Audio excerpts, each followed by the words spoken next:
Hey, everybody. We're so excited to be back with Life on Purpose Live. Sorry, there's my lawn man is here. He'll be gone in a second. But we have Dr. Saundra Smith is with us. She is the author of Sacred Rest. She's actually the author of 3 books. She's an internist. She's been practicing medicine for over 20 years. She's been on lots of media shows. We're very excited to have her. She is a wife. She is a mother. She is in many of the struggles we have to manage time and productivity. And she can do so from a spiritual standpoint, also a medical standpoint. So we're going to jump in and talk about rest. Just the word makes us hungry. So let's talk about, we are filled in a season of unrest. I mean, we have pandemic, we have riots, we have protests, and we're all in a little bit of a panic with, what do we do? And so help us enter into that dialogue with ourselves and with others about to just be able to position ourselves that we're not freaking out, but we're trying to slow down long enough to rest. Yeah, so I think that's the important thing, is really to get an understanding of where you're at. I think as a physician, I'm always trying to make sure people think about the process of self-diagnosing, and rest is no different. So a lot of us, we're at this point, we're saying we're tired and we're getting sleep. We haven't left our homes, many of us, so we're not physically necessarily tired. So it's important to think about what kind of tired are you? And in my research and in the work that I've done, I've developed and kind of seen 7 different types of rest that people tend to be deficient in. And I think during this season, it's even more important for people to be aware of what type of rest that they're really needing. Is it, just physical, or is it mental, spiritual, emotional, sensory, creative? There's so many different types of rest that saying I'm tired really isn't going to be very helpful. Well, that's interesting, because we do kind of lump it all into, I'm tired, I just need rest. So what do you find is the worst problem with resting that we most of us are usually carrying around? What kind of tired are we most of the time? Well, it depends, but right now, with everything that's happened with staying at home orders and all of this that's been going on, the 2 that I'm seeing the most common and most frequently are mental rest deficits, that people are having trouble with mental rest, and they're struggling with emotional rest. So with mental rest, if you're watching a lot of news and you're staying up to date on everything that's happening on social media, it can be difficult to turn off your thought processes and to get your head back to a quiet, peaceful place. And that can leave you feeling overly anxious and stressed unnecessarily because of that ongoing news and media input. And then the emotional rest right now, with everything that's going on with the riots and with the recent deaths, what a lot of people are experiencing is they're not sure how to express their emotions. They're not sure what's a safe place to be open and honest and to just be authentic about what they're feeling, for fear of backlash and being misunderstood. And there's so much going on with that. So I think it's important for people to realize when they are feeling restless in those areas, and then know how to correct it, how to get rest in those areas. Well, and when you think about the emotional drain and the lack of rest we're feeling, because we are, how important is the spiritual aspects of, and I know you're a very strong Christian, the patience. I mean, is patience just something we learn, or is patience something we choose? Because that's a big deal. Yeah, I think there is a choice process to it, because, to be impatient, I think all of us can automatically go there. By the time we were 2 years old, we had mastered impatience. So you have to choose that you are going to follow a discipline of patience. And I think it's difficult for some people to be patient because they're already so wired up. Patience requires a settled spirit and a settled mentality. And if you are chronically in an anxious or stressed state, your body's kind of functioning off the fight or flight response. That's not a patient response. That's a let's get it done, let's go right now. So it takes some effort to help yourself get back to that quiet and content mental, emotional, and physical state. And how does all of that play in with our brain and the chemical makeup of our body? So if we're feeling anxious, that causes our reactions to be very different than if we're not feeling anxious, correct? It does. And there are different chemicals that are released in the body. And so the way to kind of undo that, or to help your body release the chemicals that are more relaxing and allow you to get more to a stable state, is to be sure that you are allowing yourself those restorative type activities that undo some of the stress that you're experiencing. And I think that's the key for many people when they're thinking about rest. For many of us, when we think about rest, we automatically think of cessation of activity. We think about stopping. And really, that's not always rest. Rest really is about the restorative activities that help you pour back into those places of your life that are being drained, and spiritually to allow God to pour back into those places of your life that you're pouring out of. Well, and that's a really great it leads me to a question about seeking God. So we are in a world of just confusion and chaos, and it's scary out there. So how do we seek God? I mean, in the rest and seeking Him, and just that slow, Lord, quiet time, peaceful place where we shut out the world and we seek Him. What does that look like in a world that is busy and does demand a lot? Yes, I love that question.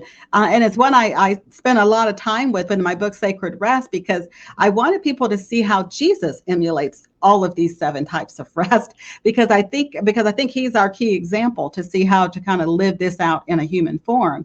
I'll just give you some quick examples of that. I love when we start thinking about emotional rest. And many of us are in a situation where, particularly if you're in any kind of leadership type role, you may not feel open to just share authentically with everybody, to let everybody know if you're struggling or if you're depressed or if you're anxious.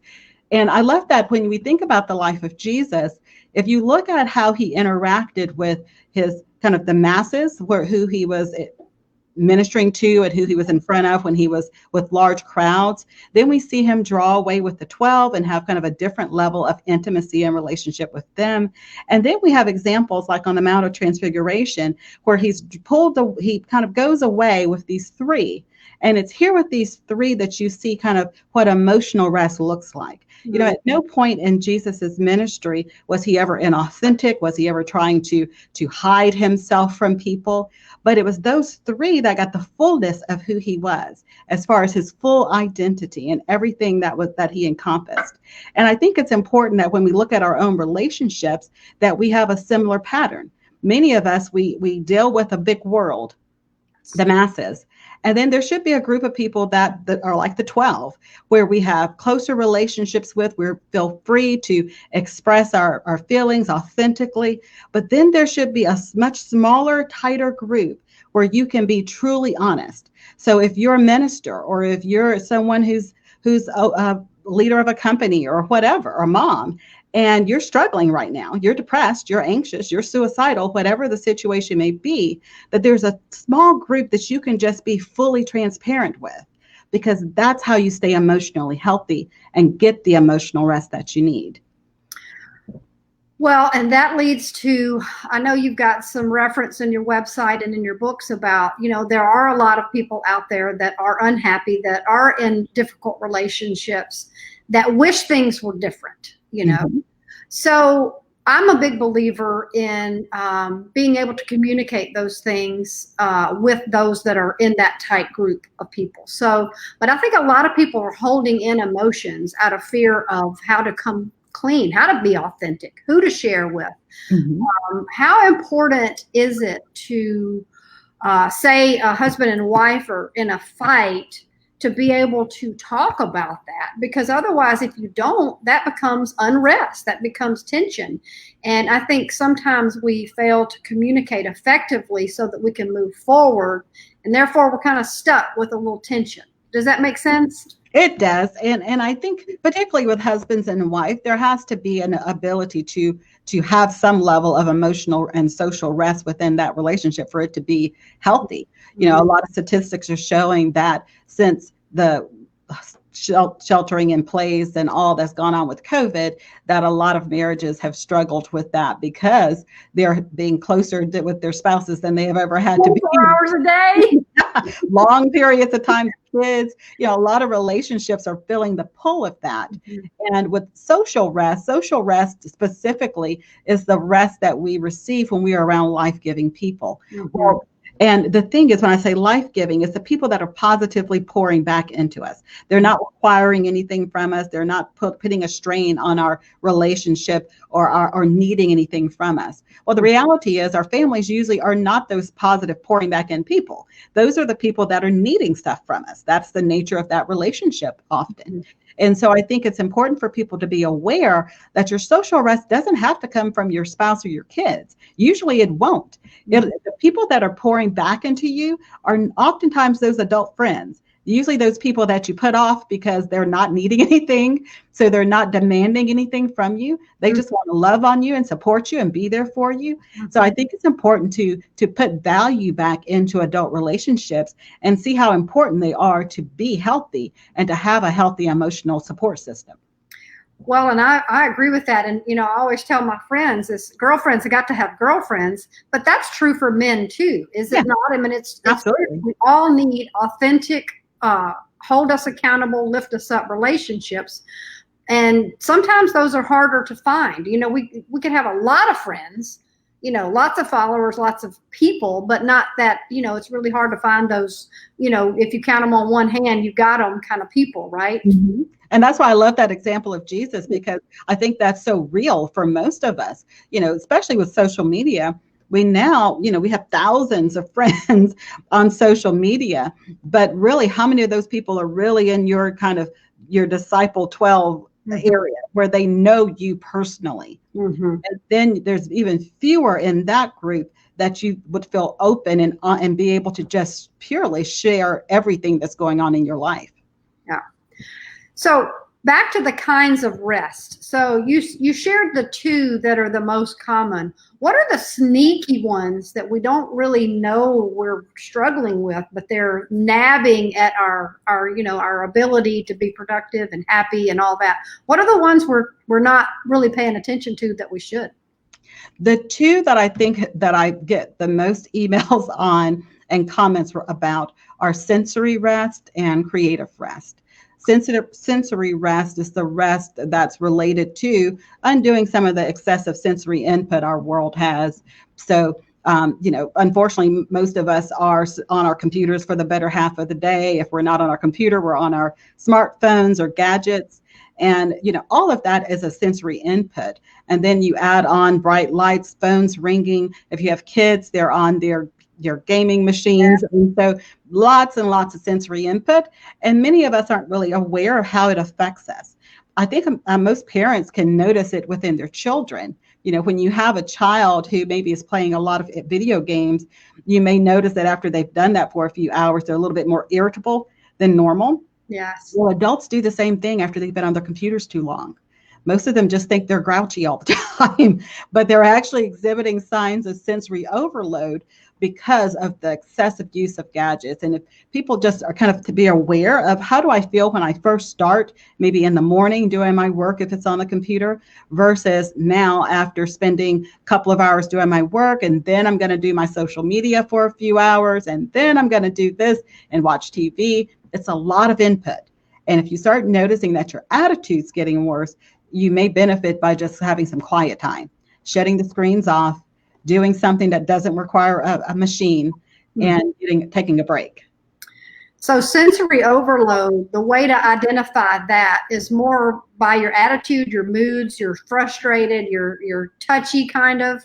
That means it could be just because we're so used to everything just, there's this movement of activity all the time, and sometimes we just need to be able to stop it. Absolutely. And the creative part that many people aren't aware of, creative rest has to do with allowing and creating and kind of making room in your life to be able to let beauty inspire and create something inside of you. So I think many people understand this better if they think about if you're someone who enjoys being around maybe bodies of water or the mountains or just out in nature. Or for some people, it's a man-made beauty. It could be going to a museum or listening to the symphony. But when you're someone who those types of beautiful and creative activities kind of awaken you and they inspire you, that's creative rest. And I think what some people think is that, well, creative rest means that I have to be a creative person, that I'm an artist or a writer or something like that. But really most of us are creative in ways we don't even realize. If you're having to be innovative, if you're a business owner and you're having to kind of come up with marketing ideas and think about what your customer would want. If you're a teacher and you're having to think up lesson plans, if you're a mom, homeschooling, there's so many ways that people have to be creative, and you're draining that level of yourself, that creative energy. You have to have an area to restore that. And that's what creative rest does. Well, and that kind of gets into purpose a little bit. And I'm a big person that if I get outside, it just makes my world a better place. And because it does create, it ignites my creativity, because, you get outside, there's birds, there's critters, there's, God's handiwork is just magnificent. And it just reminds me that we were created by our Creator to be creative. And then sometimes we think, well, I'm not very creative, but we're gifted, right? So God puts us here for a purpose. And how do we tap into finding that individuality of ourselves in a world that is just saturated in comparison? Well, I think for me, what really helped with that, I really went back to the very beginning, so to speak, kind of how it was set up in the beginning when God created man. So on the sixth day, man was created. On the seventh day, it talks about God resting. Mm-hmm. And when I was doing my research, I started thinking about what was man doing during this time when God was resting, because it doesn't talk about doing any work actually until chapter 2 of Genesis. Mm-hmm. And it dawned on me that the pattern God had set up for this process of work was that man was created, and then God kind of commissioned and spoke into man, helped him to see his identity and what his purpose on the earth was. And then that was immediately followed by this time of rest. Then the work happened. For me, I'd always talk about I needed to work to earn my rest, where the pattern in scripture is to work from a place of rest. Mm-hmm. And I think that's the key for many people. When you allow yourself to kind of start with rest, what it does is it lets you have an opportunity to see what God has spoken into you. What is he commissioned and given you to do? What are your natural likes and dislikes? What is it that you are naturally gifted at? Mm-hmm. Where is it that you're seeing favor in your life that is unexplainable? Mm-hmm. Because I think oftentimes when God has spoken something into your identity, that portion of you speaks to the world through him without you having to do anything. Mm-hmm. So I've seen opportunities in my life that opened up that I can't logically explain why they've happened the way they've happened. And all I can say is, but God. Mm-hmm. And I think that's what rest does. It lets you get to that place in your life where you are quiet enough to hear what he's speaking over you. That's really good. My favorite scripture is Psalm 91. He who dwells in the secret place of the Most High will rest in the shadow of the Almighty. So what about the parts that are on us to be disciplined enough? Because I write about on purpose. And to me, it's really just a very intentional way of living, being able to turn off your phone during your quiet time. Yeah. Or working out. And I know you'd like to talk about a healthy lifestyle and even fasting and things like that. How do we instill a sense of discipline to, if we feel just fragmented and we're everywhere, what are a couple of steps to taking back that restful position so that we don't feel, I think people just want to do everything all at once. Mm-hmm. But I like to say we break it down into small, doable chunks. So what are the practical things we can do to recover our life, which is part of your book? I think the number one thing is just like you said, be very intentional. I think rest is a battle for most of us. Rest does not come easy. We make it sound like it should be something that we are just naturally gifted at doing, but most of us are much more gifted at staying busy than we are understanding how to slow down. And so it does take an intentional mindset that I'm going to purposely seek after rest. And then once that decision is made, I think it's important to really start looking at your own personal boundaries. The reason most people fail, if you can't, so to speak, at rest is because their personal boundaries have never been erected. So when they decide to rest, if someone happens to call during that time that you've set aside for maybe 10 minutes to just sit in the presence of God, you throw it, you just say, oh, well, I'll do it later, and later never comes. Or you decide that you're going to go for a prayer walk, a chance to kind of clear your mind and your thoughts and just kind of settle down. And then on that day, something happens. What I find is something is always available to do. There is never a lack of stuff to do. If you're deciding that you're going to have rest in a certain area, you have to prioritize it the same way you would a doctor's appointment or any other appointment that you would set with someone else and you would refuse to miss. You have to treat rest a very similar way. You have to make it a discipline, even though it's a discipline that's pouring back into you. It's not a discipline where you feel like you're punishing yourself. It's the discipline of rewarding yourself on purpose. Yeah, and I think some of that we get mixed up in our heads because we want to go have lunch with people because we want those relationships that we talked about. But the key relationship with our Lord, with Jesus, with God, our Maker, has to be the go-to first. And that means we've got to get better at saying no. Absolutely. Yes. I think that's one of what I call the gifts of rest. When someone starts really being intentional about getting the rest they need, spending time with God, spending time in prayer, I think what ends up happening for many people is they then start seeing that they don't have to do some of the people-pleasing behaviors they've been doing. And I think it's those people-pleasing behaviors that produce a lot of reluctant yeses when we should be giving a very truthful no.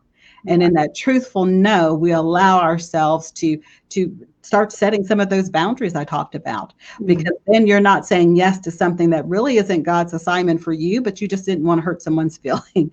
You didn't want to have a confrontation. And honestly, boundaries naturally have to be confrontational. They have to. I mean, that's the nature of what a boundary is. And so I think it's important for people to understand that and to be comfortable with setting up those parameters around their life. Yeah, and I was talking to a friend the other day, and she was really struggling with something. And I said, all you have to say is thank you, but no thank you. You don't have to go into 3 days worth of why I can't. If you're trying to scale back your busyness, which is so important. And I think especially as we're coming out of the pandemic and this season, it's a great time to reset. So you choose your best life now, and that's your website is choosing your best life.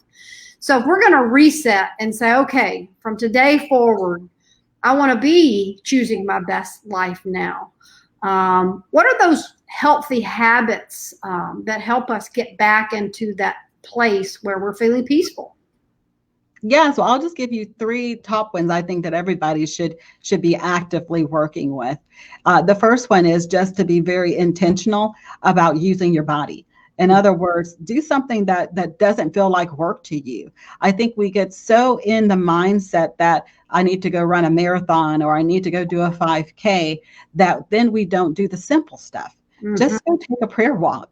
Take your dog out, go walk around your house if you're still not able to, go to your normal locations. Use your body. Find a way to stay physically active, because one of the big things that many people find is that their bodies get tense and tight when they're stressed. And so movement helps restore the muscle flexibility. It helps with your circulation. It's good for you. The second thing is to experiment. I think sometimes what happens with health is that we get into this same old. And it keeps us from being able to see the different possibilities, whether that's trying new foods, trying new exercises, allowing yourself to try new activities. I think it's important to always be allowing yourself to be on an adventure with God and to look at life as an adventure. There's so many different things to learn and to experience and to never get stagnant in life and enjoying life. Mm-hmm. And then the third thing is to really start focusing on valuing time with others. You know, there's I as an internal medicine physician, I constantly get to see people when they're on their deathbed or when they're at the end of life. And I don't think I've ever seen anyone say, you know, oh, you know what, I wish I'd written that book, or I wish I'd done this or whatever related to work or career or goals. The number one thing that people talk about is, I wish I had another day with my child, or I wish I had another moment with my husband, or I wish I had another cup of coffee with that friend. So to make a point of allowing those relationships to be just as important, and honestly, even more so than those things that we can check off our to-do list or check off our goal list. That's very, very well said. And so when you're in your doctor mode and you're doing internal medicine, so we're saying we should be intentional. The cost of not being intentional, what is stress doing to our body that we are allowing it to do? For many people, what's happening with them is that they're just noticing that their health is not at its optimal. So some people are getting sick more than often. Their immune system's low. They're the people who are catching sinus infections every month, and taking all these antibiotics and nothing's helping. Well, the issue is your immune system's low because you have a chronically high cortisol level from all the stress. Some people have chronic neck, back pain. So we have lots of people who are on narcotics or taking all kind of drugs to try to keep their pain levels under control that would really benefit from learning how to relax their muscles and improve their lymphatic system through proper restful techniques. Then we have high blood pressure, diabetes, heart attack, strokes, all of those things that are related to high cortisol producing states that are all improved when the body gets back to more of a calm, restful type state. Did I just exhaust you?